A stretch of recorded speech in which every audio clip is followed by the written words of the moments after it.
before I would like to go into my setup and my argument, I would like to rebut the government team first. So number one here, that though some people may worry that the famous family name gives a candidate an unfair advantage, but the thing is that idea sells voters short. A last name isn't enough to get somebody elected. Voters are smart. We cannot underestimate them. They will look at this candidate. They will look at their ideas. They will look at their background. They will look at their track record. They will look at their experience. They will look at everything. A family's history in political can be a good thing, actually, because it shows that they have experience and that they know how to get things done. For example, let's take a family business. A son or a daughter taking over this family business doesn't automatically mean that they will fail. They've likely already grown up learning about these businesses because the parents actually taught them, or the family members that passed the responsibility to them has already taught them what to do. And so the public trusts the brand, and they will obviously support it from time to time. In politics, the voters are the ultimate customers. They have the final say. They will choose who's the best person to do the job, no matter their name or their background. Now, going to my second rebuttal. Another argument suggests that the political families make people feel like that vote doesn't matter, which leads to low voter turnout. But the truth is, low voter turnout is a very complicated issue. It is caused by many different things. Blaming political dynasties is actually way too simple, because actually a popular family can get more people to vote for their polls. When voters feel a very strong connection to the candidate's family and what they stand for, they're most likely to go out and vote and support this legacy. Because in the end, the voters are the ones who decide if the political dynasty continues.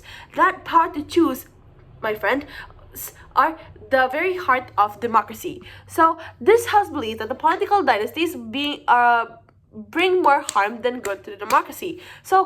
But actually, we believe that the political dynasties are a natural and often beneficial outcome of a healthy democracy, and that their existence is actually a testament of the voters' choice.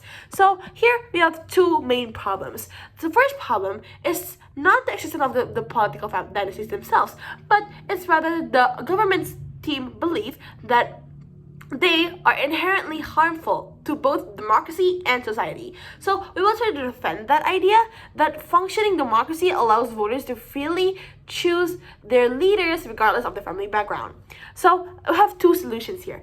Number one is that our solution is to trust the democratic process and intelligence of the voters. And number two is that we believe that the system is not broken, and the voters should actually continue to do the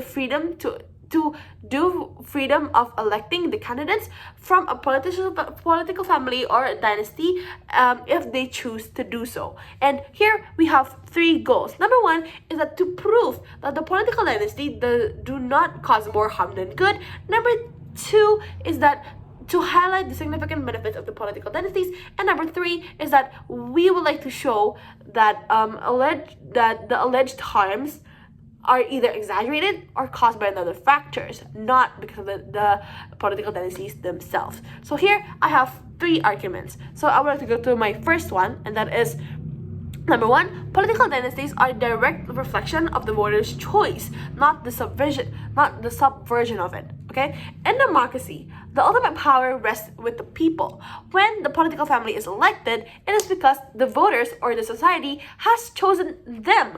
To claim that this harms the democracy, it is to dismiss the free will and intelligence of the one who voted. For example, the success of political families like the Kennedys in the US and the Trudeaus in Canada came through a series of free and fair elections, demonstrating public support and no corruption. So this existence of these families proved that democracy is actually working, as voters are able to choose their leaders freely and based on their own judgment. So I'd like to go to my second argument, and that is political dynasties provide valuable experience and stability from the government. Individuals who grew up politically individuals who grow up in politically active families are often exposed to policies, legislations, and public administration from a very, very young age. This hands-on knowledge can lead to more effective and stable leadership, reducing the learning curve for a new leader. So, from this is a general observation. Okay, a candidate with a lifetime exposure to political life is often more prepared for the demands of the high office. This experience right here and stability are clear benefits to a democracy, ensuring the consistent and the competent of the governance themselves. And lastly, I would like to go to my third argument. That is, the member of political dynasties face higher degree of accountability.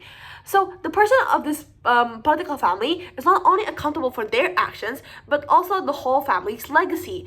The pressure to maintain a good family name provides a strong incentive to act with integrity and competence, as many mistakes will reflect poorly on the entire lineage. So, here's some example. When a member of the political family is involved in a scandal, the public and the media scrutiny is often more intense, highlighting that they are held to a greater standard, not what they are supposed to do because of this scandal. And this increased accountability, this increased accountability is crucial to check and balance that helps to keep those who are in power honest, which is actually a significant benefit to democracy. So our problem here is that some parties often think that democracies are often rigged because of the political dynasties. Some parties may also overthink that what has happened in the past, like kidnapping activists or reporters, so on and so forth, would actually happen to them if they do not vote for this certain person from this political lineage. But pardon me, but in reality, even if this person who is in charge of the democracy or is a part of the democracy themselves, does something like this or will kidnap or do something wrong, the society will find out what is going on as fast as possible.